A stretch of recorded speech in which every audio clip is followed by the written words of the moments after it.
우리가 종교개혁 하면은 떠오르는 가장 위대한 인물은 누가 뭐래도 마틴 루터입니다. 마틴 루터가 비텐베르크에서 95개의 우리가 다시 말씀으로 돌아가야 된다, 오직 은혜로 돌아가야 된다, 오직 믿음이다 이러면서 종교개혁의 기치를 높이 들었습니다. 그러나 이 종교개혁이라는 이 어마어마한 위대한 사명은 한 사람만으로 이루어진 건 아니에요. 동시대에 아주 여러분의 위대한 종교개혁의 리더들이 있었습니다. 그 중에 대표적인 또 한 분이 바로 스위스 쭈리히에서 그 종교개혁의 깃발을 높이 들었던 쯔빙글리라는 분이에요. 이 쯔빙글리라는 분은 아주 인품이 고결하고 신학적으로 매우 깊이가 있고 또 탁월한 리더십이 있고 실제 전장에 참여하여 수많은 전투와 전쟁을 승리로 이끈 위대한 장군이기도 했습니다. 아주 훌륭한 분이에요. 그렇게 각계 또 체코에는 체코대 수많은 종교개혁의 리더들이 있었어요. 그들이 이제 생각을 한 거예요. 이 엄청난 카톨릭의 이 공격을 우리가 막아내기 위해서 이렇게 각계 전출해서는 안 된다. 우리 모든 종교개혁인들이 한 마음으로 모여서 우리가 단일 대오를 이루어야 된다, 한 팀을 이루어야 된다. 그래가지고 드디어 이 두 거두인 마틴 루터 목사님과 쯔빙글리 목사님이 만나게 됩니다. 그래가지고 이제 많은 의논을 하게 되는 거예요. 가장 중요한 성경의 진리, 믿음의 진리는 무엇이냐. 그래서 15개를 놓고 쫙 11개부터 14개까지 정확하게 일치했어요. 다 일치했는데 마지막 15번째 문제에 약간의 차이가 난 거예요. 15번째 문제는 뭐냐? 성찬에 대한 거였는데 이거에 대한 해석이 약간 달랐던 거예요. 그래갖고 하나가 되지 못하고 이제 갈등하기 시작하는 거예요. 그때 훨씬 더 많은 그 독일의 그 제후들은 그래도 쯔빙글리 목사님이 전체 리더가 돼야 되겠다. 이분이 모든 경험도 더 많고 인격의 깊이도 더하다. 그러니까 마틴 루터 목사님은 위대한 혁명가이긴 하지만 전체를 조직하고 이 조직을 이끄는 데 있어서는 아직 쯔빙글리 이분이 전체의 총사령관이 돼야 된다. 이렇게 많은 제후들이 생각을 했어요. 그런데 또 마틴 루터 목사님은 안 된다는 거예요. 죽어도 내가 전체를 이끌어야지.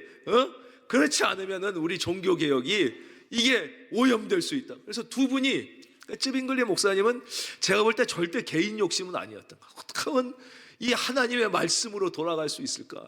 내가 리더를 해야만 될 것 같은데. 그래서 둘이 양보가 안 되고 계속 이 토론이 계속된 거예요. 막 시간이 지나는 어느 날 쯔빙글리 목사님이 깊이 기도를 하다가 마음이 너무 답답해가지고 밖으로 나왔어요. 이제 산책을 하면서 쭉 길을 걷는데 저 위에서 사냥 한 마리가 이렇게 쭉 내려오더라는 거예요. 이렇게 뿔을 달린 사냥이 아주 좁은 오솔길로. 근데 동시에 보니까 저 아래에서 또 다른 큰 뿔을 가진 사냥이 이렇게 쭉 올라가더라고요. 근데 두 마리가 만나는 지점은 길이 완전히 그냥 한 마리도 간신히 지나갈 정도로 좁은 길이에요. 도저히 누가 피하고 이럴 수 있는 길이 아니라더라는 거예요. 드디어 둘이 그래서 매우 흥미진진하게 이거 어떻게 될까? 여기서 누가 싸울까? 어떻게 할까? 이걸 싸워야 되나? 그럼 한 놈은 어떻게 절벽으로 떨어져야 되나? 이렇게 봤는데 둘이 딱 가까이 오니까 아래에서부터 올라가던 사냥이 납작 엎드리더라는 거예요. 그랬더니 위에서부터 내려오던 사냥이 그 위를 밟고 쫙 지나가고, 그 후에 또 아래에서 올라오던 사냥이 일어나서 위로 자기 길을 쫙 올라가는 거예요. 아, 그렇구나. 우리가 하나님의 뜻을 이루기 위해서는 누군가가 먼저 낮아지고 양보를 해야 돼. 하나님께서 그것을 나에게 원하시는구나. 그걸 깨닫게 된 거야. 이걸 조금 어려운 신학적 용어로 뭐라 그러냐? 동시성이라고 그래요. 동시성. 한번 따라할까요? 말씀의 동시성.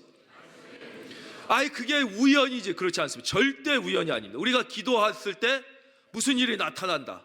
또 우리가 삶을 살 때 나에게 하나님이 무슨 사건을 말씀하시는 것 같다 그럴 때 이게 우연의 일치 아닌가 이렇게 생각하면 큰 실수를 하는 것입니다. 이것은 구스타프 칼 융이라는 가장 정신의학의 깊고 깊은 최고의 뛰어난 분도 이 동시성을 학문적으로 밝혀냈어요.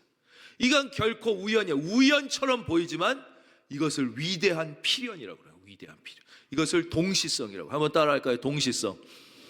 그래서 일주일 동안 세상을 살면서도 이 동시성을 하나님이 수없이 우리 삶에 보여주신단 말이에요. 말씀하시는데 그것을 깨닫고 하나님이 나의 삶에 개입하시는 걸 아는 인생이 있고, 이게 뭐 우연의 일치지 뭐 이게 뭐 그러려고 이렇게 무시하는 사람이 있어요. 여러분은 무시하는 인생이 아니라 깨닫는 인생이 되시기를 주의 이름으로 축원합니다. 그걸 동시성이라고 그래요. 하나님께서 전혀 다른 사건을 통하여 나에게 말씀해 주시는 거예요. 그걸 깨달은 거예요. 그래가지고 마틴 루터 목사님을 찾아가서 당신이 리더가 되십시오. 나는 내가 있는 자리에서 최선을 다해서 당신을 밀어드리겠습니다. 그래서 마틴 루터란 이름이 종교개혁의 대표가 된 거예요. 그래서 지금은 쯔빙글리는 아는 분도 있지만 모르는 분들도 많아요. 그러나 하늘나라에서는 어쩌면 마틴 루터보다 쯔빙글리가 더 귀한 이름일 수도 있는 것이죠. 그렇잖아요. 쯔빙글리 목사님은 결국은 이 가톨릭과의 전쟁에 직접 지휘관으로 참여했다가 이제 거기서 이제 순교하게 되시는데, 그분의 그 숭고한 양보가 결국 이 프로테스탄트, 이 개혁 교회의 물결을 하나로 모아서 마침내 세계가 변화되는 위대한 하나님의 사건을 이루어내게 된 것입니다. 16절 말씀입니다. 하나님이 세상을 이처럼 사랑하사. 뭐 여기까지만 읽어도 가슴이 뜨거워지는 거예요. 사랑. 사랑처럼 우리를 감동시키는 단어가 없어요. 사랑. 모든 소설에 변치 않는 주제는 하여튼 사랑이에요. 어떤 사랑이든 사랑. 가요와 노래에 변치 않는 주제는 사랑이에요. 사랑. 그렇죠? 근데 하나님의 사랑, 이거는 또 인간의 사랑과는 차원이 달라요. 그러니까 하나님의 사랑을 여기 사랑하사 이렇게 번역된 이 단어의 원어는 아가파오예요. 아가파오. 많이 들어보셨죠? 그렇죠? 아가파오. 우리가 아가파오는 처음 들었어도 아가페를 못 들어보신 분은 없을 거예요. 바로 그 아가페. 아가페는 명사예요. 그 어마어마한 하나님의 사랑, 모든 것을 내어주는 사랑, 그걸 아가페라고 해요. 아가페. 친구 간의 사랑을 또 다르게 표현한다 그랬죠. 필로스. 다르게 표현해요. 이 사랑이란 단어가 우리는 하나인데 이 헬라어 속에 깊이 남녀 간의 사랑, 에로스. 다 달라요. 부모의 사랑, 가장 위대하고 숭고한 사랑, 자신의 전부를 내어주는 사랑이 아가페예요. 아가페. 그것을 동사로 한 게 아가파오. 그 하나님이 너무 사랑하셔서 어떻게 독생자를 주신 거예요. 독생자. 외아들, 이러면 좀 더 이해가 쉽죠.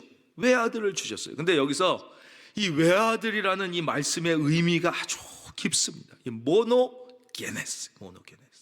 이건 뭐냐? 우리는 외아들 그러면 이렇게 그냥 생각할 수 있어요. 인간의 외아들. 비슷한 면도 있지만, 그러면 부모가 세상에 없던 아들을 낳잖아요. 물론 하나님이 주셨지만 낳았단 말이에요. 내가 낳아서 세상에 온 거예요. 그런데 모노게네스는 그렇지 않습니다. 창조되지 않은 존재를 의미하는 것입니다. 즉 하나님이란 창조주가 아들인 예수님을 창조한 게 아니라 본질적으로 하나님과 동등한 존재인 것이죠. 그러니까 예수님은 하나님으로부터 창조된 존재가 아니라 태초에 말씀이 계시니라. 이 말씀이 하나님과 함께 계셨으니 이 말씀은 곧 하나님이시니라 그랬어요. 그러니까 우리가 그냥 이해할 수 있는 개념이 아닌 거예요. 이것은 하나님의 개념, 신비의 개념이에요. 그리고 두 번째, 외아들. 이게 좋은 예일지 모르겠지만 외아들은 사실 대체 가능할 수 있어요. 너무 얘가 뭐 안 됐다. 그럼 또 아들을 또 낳을 수도 있는 거고, 아니면 무슨 입양할 수도 있는 거고. 뭐 조선 시대도 그런 거 많잖아요. 막 세자가 너무 말을 안 들으면, 그렇죠? 후궁에게 또 애를 낳은 후궁의 아들이 되기도 하고, 뭐 여러. 그러나 이 모노게네스라는 단어 속에는 뭐가 있느냐? 대체가 불가능하다는 거죠. 예수님이 아니면 하나님께서 또 다른 독생자, 그 불가능한 거예요. 오직 유일하신 하나님, 유일하신 성자, 유일하신 성령이신 거예요. 그래서 이건 대체가 불가능한 본질적으로 하나님과 같으신 그런 외아들, 그분을 우리에게 주셨다는 거예요. 그러니까 그 사랑은 말할 수 없는 사랑이에요. 그런데 그 사랑이 어때요? 인간의 사랑과 본질적으로 다른 모든 걸 다 주시는 사랑인 동시에 또 인간의 사랑의 특징은 뭐냐? 인간의 사랑은 언제나 변할 수 있는 가능성을 가지고 있습니다. 그러나 우리 하나님의 사랑은 어제나 오늘이나 영원토록 변치 아니하시는 사랑. 이것은 우리를 얼마나 든든하게 하는지 몰라요. 인간의 사랑은 오늘 뜨겁게 사랑하지만 내일은 식을 수도 있고 또 미워할 수도 있어요. 미워할 수도 있어요. 참 신기한 거예요. 제가 미국에 있을 때 메일을 한 통 받았어요. 제가 아주 사랑하는 집사님 부부가 있었는데 아주 두 분 다 믿음이 좋고 훌륭한. 제가 너무 충격을 받은 게 그때 한국에서 제가 섬길 때 그 두 부부가 너무 깊이 사랑했어요. 남자분이 아주 희한한 불치병인데 그게 뭐냐, 피가 나면 멈추지 않는 병이에요. 그런 병이 있습니다. 그래서 이분은 이발을 잘 못해요. 혹시 이발하다 피가 나면 피가 잘 안 멈추는 거예요. 그런 병이 있어요. 피가 잘 안 멈추는 병이. 그래서 면도는 아예 못합니다. 위험하기 때문에 수염이 이렇게. 그래서 그 부부인데 같이 오면 아버지랑 온 것 같아요. 남자가 수염이 길면 나이가 무지하게 들어 보이더라고요. 근데 그 여자분이 우리나라 유명한 대학의 연극영화과 교수예요. 아주 유명한 영화도 많이 한 분이에요. 이름만 대면 아는 분. 이분이 얼마나 믿음이 좋고 남편을 사랑하는지 10년을 하루같이 기도를 하는 남편. 그러면서 막 저한테도 내 남편만 낳을 수 있다면 나는 내 생명도 줄 수 있다. 이 사람은 나보다 훨씬 더 귀한, 너무너무 근데 저는 그게 나을 거란 생각을 못했어요. 그런 병이 어떻게 낫겠어요? 근데 그 병이 낫어요. 할렐루야. 예. 네. 놀라. 그래서 어느 날 면도를 하고 나타나셨는데 못 알아봤어요. 진짜 20년은 젊어 보이더라고요. 수염이 이렇게 났던 분이 완전히 딴 사람이 돼서 나타났어요. 와, 근데 남자도 아주 너무 신실하고. 근데 제가 미국에 공부하는데 메일이 왔는데, 목사님 나를 위해 기도해 주십시오. 저희 아내가 저에게 이혼을 요구합니다. 저는 이 아내가 없으면 살 수가 없습니다. 제발 제 아내를 설득해 주십시오. 그래서 제가 저희 집사람이랑 어떻게 너무 깜짝 놀란 거예요.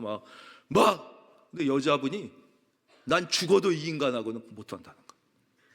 완전히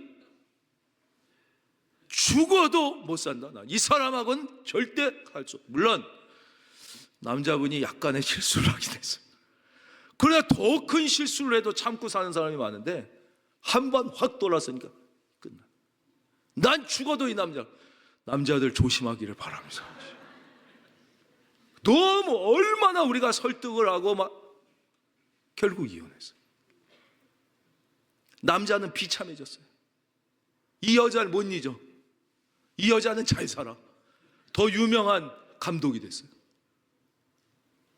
인간의 사랑은 언제든지 변할 수 있다는 거예요. 우리가 실망을 줬을 때.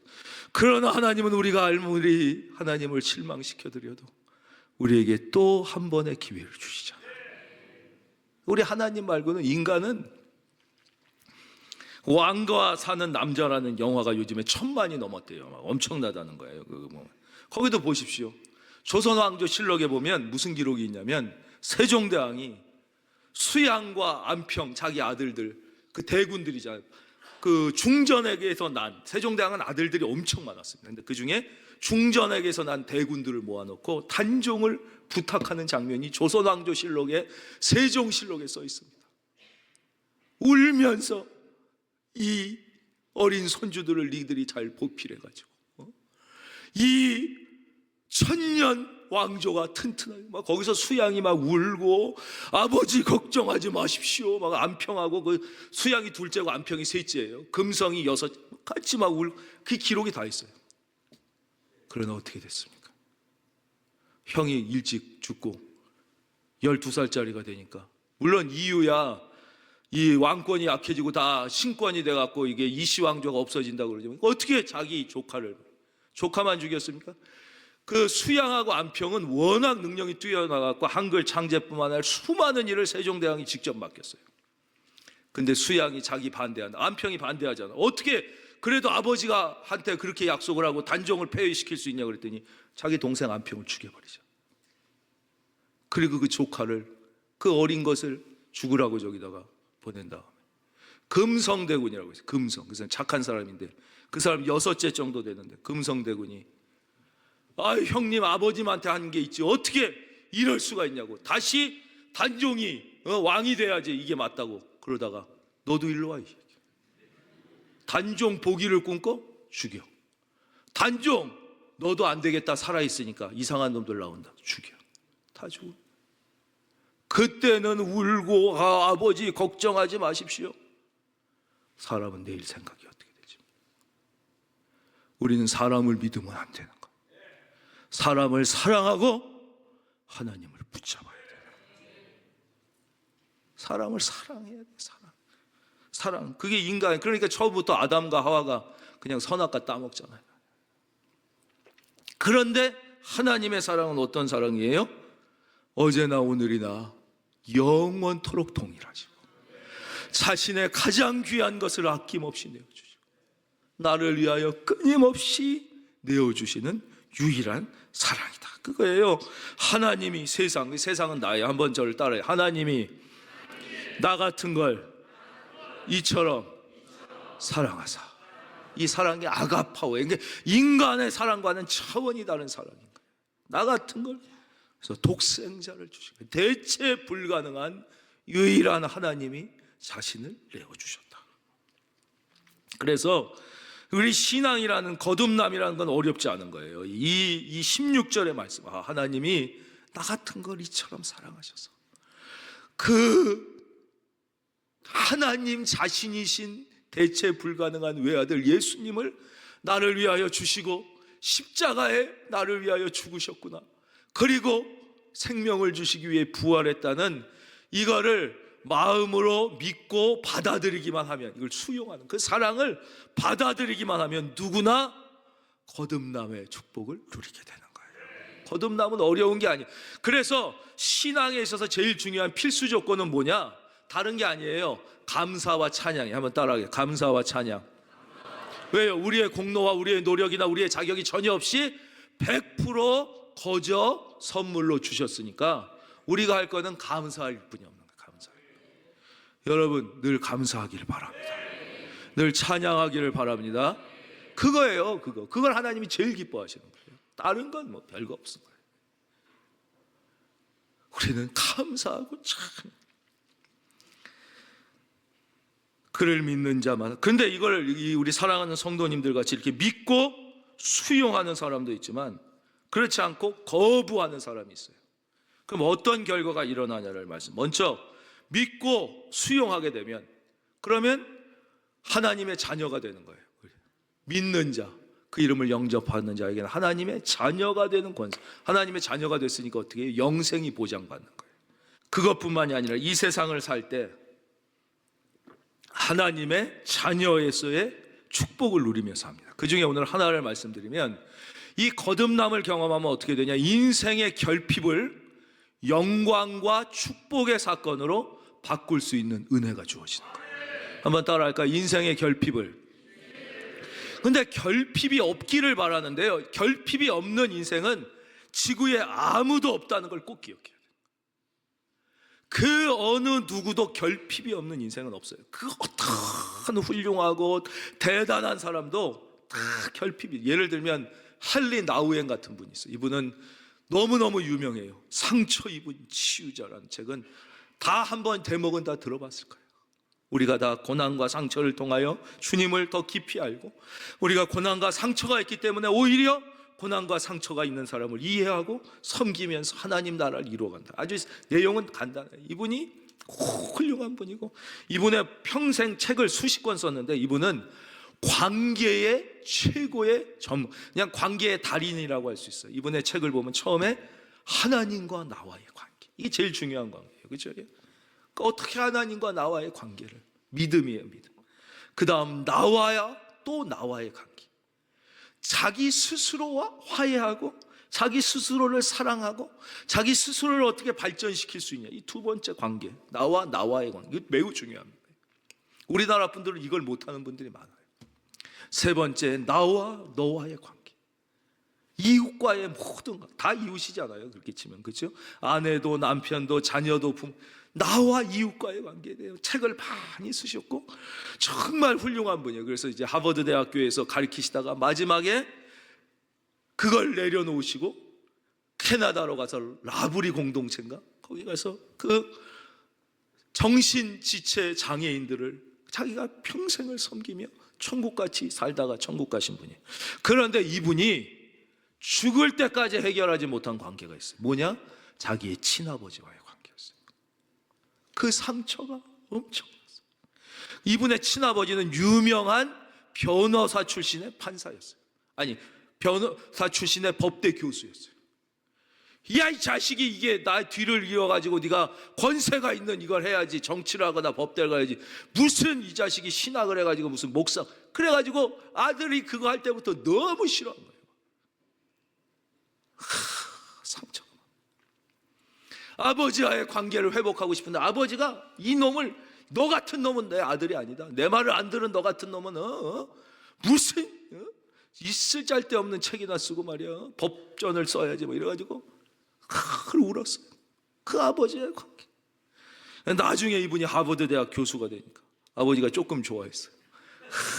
하버드 대학 그래도 교수가 됐으니까.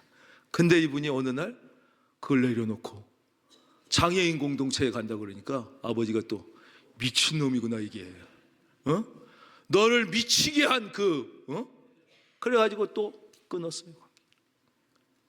그래서 마지막 그 아버지 죽기 전에 화해하려고 그 평생에 자기 안에 그 최고의 관계에 대한 모든 걸 쓰신 분이 자기 안에 가장 가까워야 되는 친아버지랑 관계가 또 안 된 거예요. 누구나 다 결핍이 있어요. 이건 한 예를 든 것일 뿐이에요. 중요한 건 결핍이 있느냐 없느냐의 문제가 아니에요. 누구나 다 결핍이 있어요. 이것은 진리예요. 다만 어떤 차이가 있느냐, 그 결핍을 어떻게 다루느냐의 차이가 있는 거예요. 이분은 그 아버지와의 결핍을 상처 입은 치유자로 자기가 가지고 있는 그 상처를 다른 사람을 이해하고, 사실 부모와 관계가 무너진 사람이 얼마나 많은지 몰라요.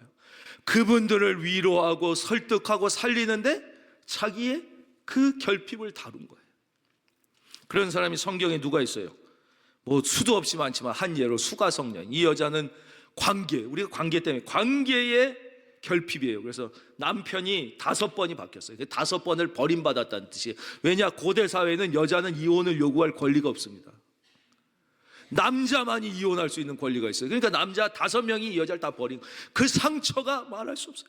6번째 남자랑 살고 있는데 그 남자가 뭘 안 해요? 혼인신고를 안 해주잖아요. 그래서 예수님 그래, 지금 네가 6번째 남편이 있으나 그 남자도 네 남편이 아니로다.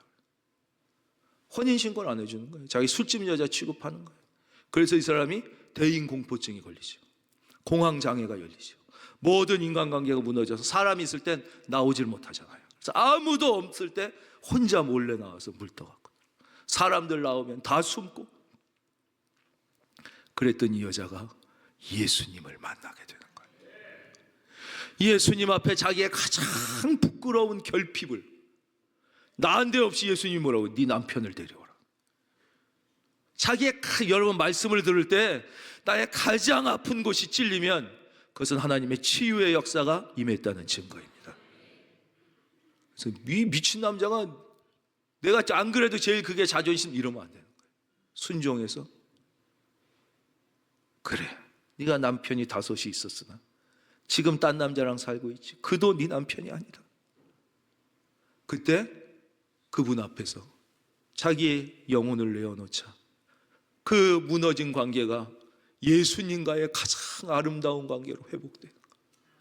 그러면서 그가 어떻게, 사람을 피하고 숨어 살던 그가 세상으로 뛰어가, 오히려 세상 속으로 들어가면서 내가 메시아를 만났도다. 위대한 복음의 증거자가 돼. 한번 따라하겠습니다. 내가 예수님을 만났도다. 그래서 여러분, 어떤 상처가 있고 어떤 비극이 있고 어떤 부끄러운 점이 있어도 예수님을 만나면 그것으로 말미암아 예수님께 영광을 돌리는 인생으로 바뀌어질 수 있다는 사실을 믿을지어다. 이해가 안 돼도 믿어야 돼요. 믿으면 하나님의 역사는 점점 이해가 되는 거예요. 이해가 돼요. 믿음에서부터 시작되는 거예요. 또 성경 외의 인물도 수도 없이 많지만 한 분만 더 소개시켜드리면 조지 워싱턴 카버라는 흑인 노예가 있었어요. 어렸을 때 아버지가 죽었는지 어디로 갔는지 몰라. 그래서 엄마랑 노예로서 둘이 살았어요. 근데 어느 날 인신매매범들이 와가지고 노예를 몰래 잡아다가 파는, 엄마랑 얘를 납치해 갔어요. 그래서 어디인지 모르고 이 인신매매로 끌려가는데 그 원래 주인이 그걸 알고 추격대를 만들어서 왔는데 결국 엄마는 뺏기고 얘만 찾아오게 됐어요. 그 다음에 엄마랑 영원히 끝이에요. 그래서 얘가 그 말할 수 없는 결핍, 그 주인이 얼마나 불쌍했겠지만 노예잖아요. 근데 얘가 하나님, 저는 아빠도 없습니다. 이제 엄마도 없습니다. 하나님께서 저의 친아버지, 친어머니가 되어 주십시오. 그러면서 오직 하나님을 바라. 하나님이 그의 인생에 개입하시고 지키고 보호하시고. 그래서 이게 흑인 최초로 미국에서 대학 들어간 사람이 이 사람이에요. 조지 워싱턴 카버. 흑인 최초의 대학생이 되고, 흑인 최초의 박사가 되고, 흑인 최초의 대학 교수가 되는.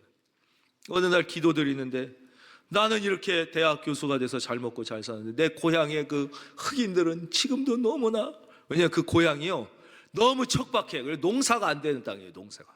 그러니 옛날엔 농사가 모든 생산의 기본인데 그 마음을 갖고 내가 내 고향 사람을 도와줘야겠다. 그래서 거기에 내려가서 그 척박한 땅에도 용사가 잘 되는 바로 땅콩과 고구마 농사를 보급한 거예요.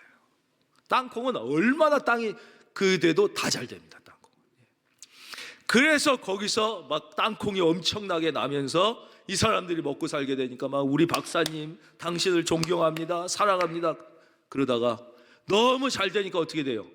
가격이 폭락하잖아요. 우리도 농사가 너무 잘 되면 배추가 싸서 갈아입니다.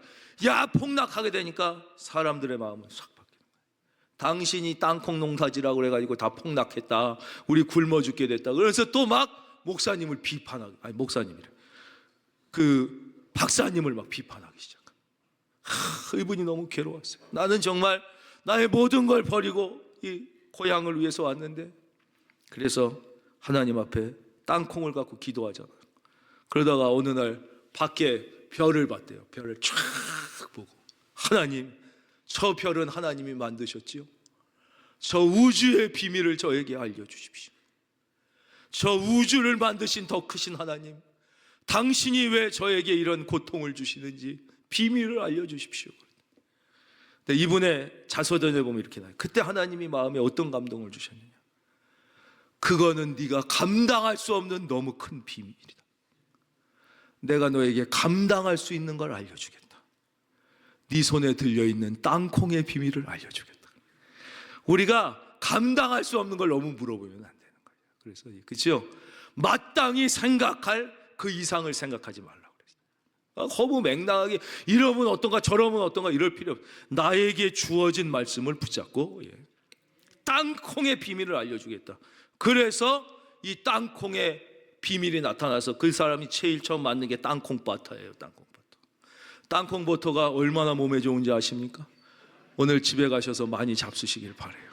그거는 고혈압에도 좋고 당뇨에도 좋고. 그래서 버터는 안 좋은데 이거는 똑같은 버터인데도 너무너무 좋대요. 그래서 저희 집사람은 맨날 땅콩버터만 먹으라고 그래가지고 다른 버터 그걸 만들고 수 300가지의 땅콩으로 만들. 그래서 거기에 그 땅콩으로 만들 수 있는 공장까지 치면서 완전히 새로운 땅콩의 역사가 여러 증거해서 이분의 별명이 땅콩 박사가 된 거예요. 그러니까 자기가 최선을 다했어도 원치 않는 결과가 나왔을 때, 인생은 다 그래요.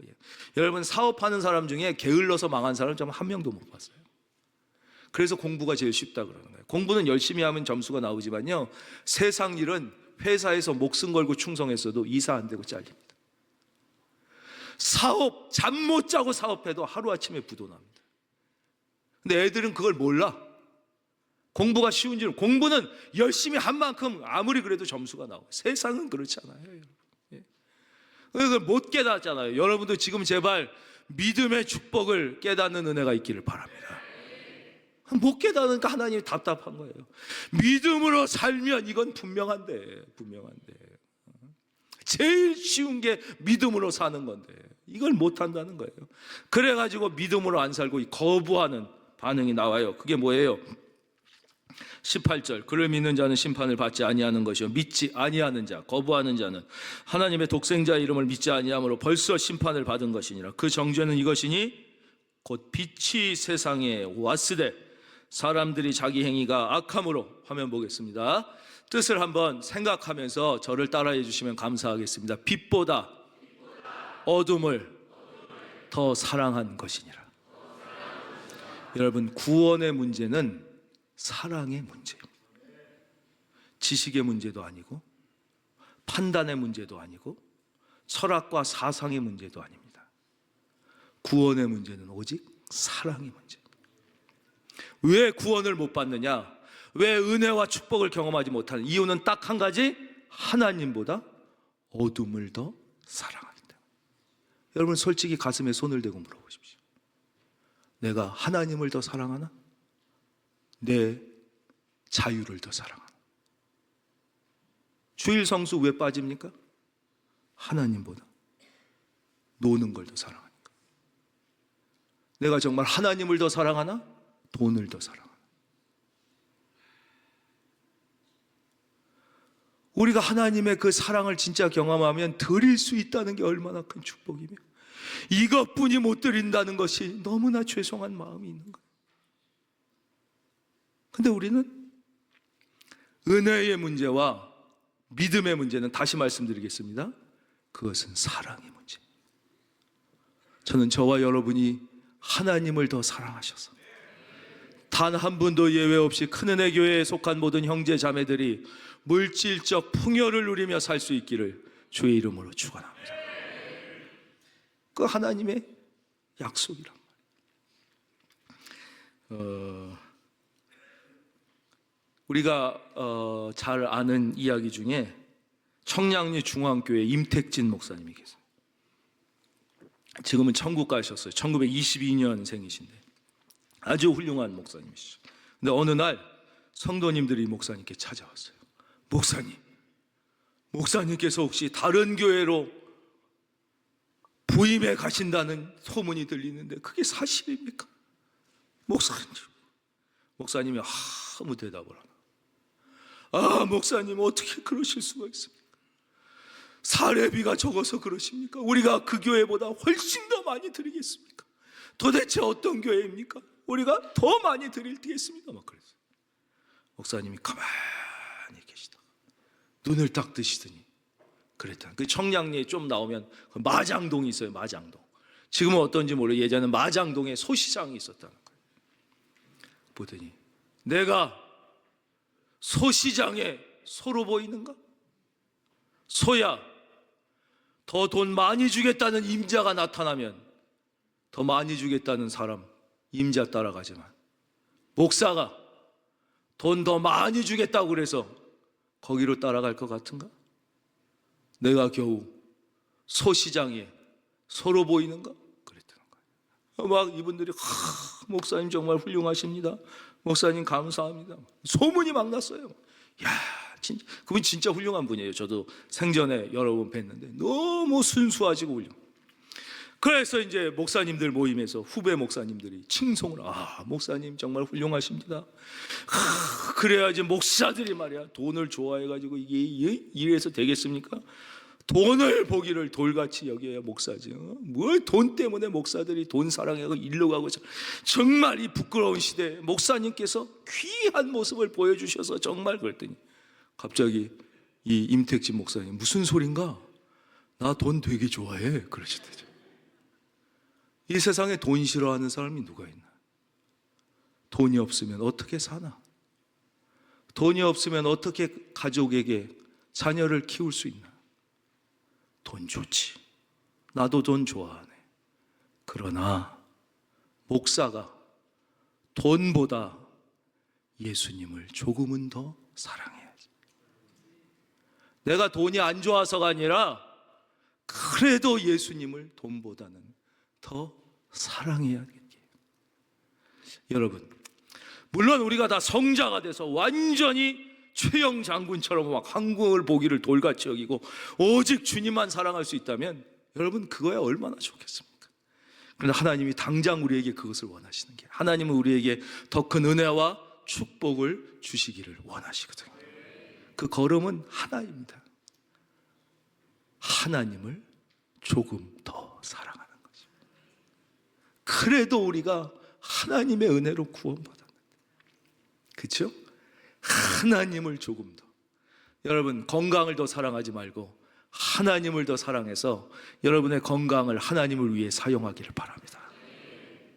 여러분 돈을 더 사랑하지 말고 하나님을 더 사랑해서 하나님께서 여러분에게 주시는 물질을 하나님을 위하여 사용하며 사는 복 있는 인생이 다 되시기를 주의 이름으로 축원합니다.